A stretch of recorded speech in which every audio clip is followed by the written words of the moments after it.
৩৩ বছর আগে অযোধ্যায় বাবরি মসজিদ ভাঙার ক্ষত পূরণে কতটা মরিয়া হলে মুর্শিদাবাদের দানবাক্সে দুহাত ভরে অর্থ দিয়ে যাচ্ছেন ধর্মপ্রাণ মুসল্লিরা।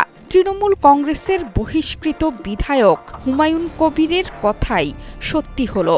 মুর্শিদাবাদের বাবরি মসজিদ তৈরির ভার কাঁধে তুলে নিলেন বিশ্বের নানা প্রান্তের মুসল্লিরা, যার চাক্ষুষ প্রমাণ মিলেছে মসজিদে রাখা দান বাক্স খোলার পর। উদ্বোধনী দিনে ইট কাঁধে করে ইতিহাসের অংশ হতে চেয়েছেন বহু মানুষ। মসজিদের দানবাক্স খোলার পর আরেক ইতিহাস। এসব দানবাক্স থেকেই মিলেছে বিপুল পরিমাণ অনুদান। অনলাইনেও আসছে কোটি কোটি রুপি। সব মিলিয়ে প্রায় ৩ কোটি রুপির হিসেব মিলেছে এখন পর্যন্ত। Which is the world-class cable brand? Walton Cables, নিরাপদ আগামী সংযোগ। TV9 বাংলা, ইন্ডিয়া টুডে সহ বিভিন্ন ভারতীয় গণমাধ্যমে ফলাও করে প্রচারিত হচ্ছে বিস্ময় জাগানিয়া তথ্য।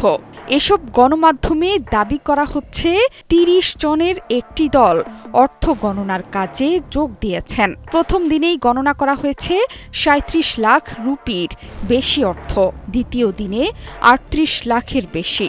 অনলাইনে আসছে বিপুল পরিমাণ অর্থ।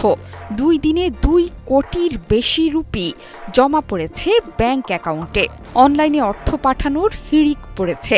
দানবাক্সের অর্থ গোনা হচ্ছে মেশিনে। প্রায় ৩০০ কোটি রুপির বাজেটে নির্মিত হতে যাচ্ছে পশ্চিমবঙ্গের বাবরি মসজিদ। আগামী ২৪ ঘণ্টায় এই অনুদান ৩ কোটি রুপি ছাড়িয়ে যেতে পারে।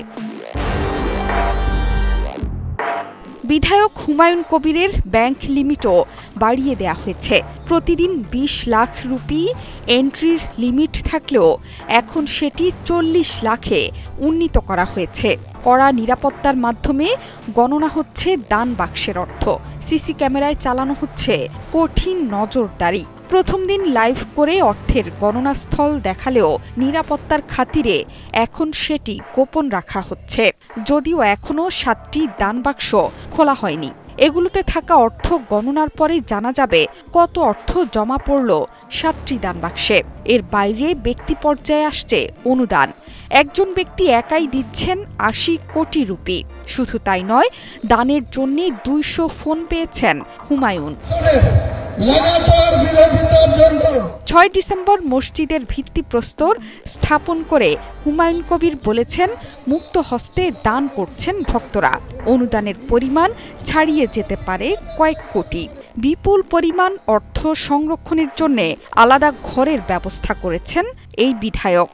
যদিও বাবরি মসজিদ নির্মাণ এবং পাল্টা বিজেপির রাম মন্দির নির্মাণের ঘোষণাকে কেন্দ্র করে উত্তাল হয়ে উঠেছে পশ্চিমবঙ্গের রাজনীতি।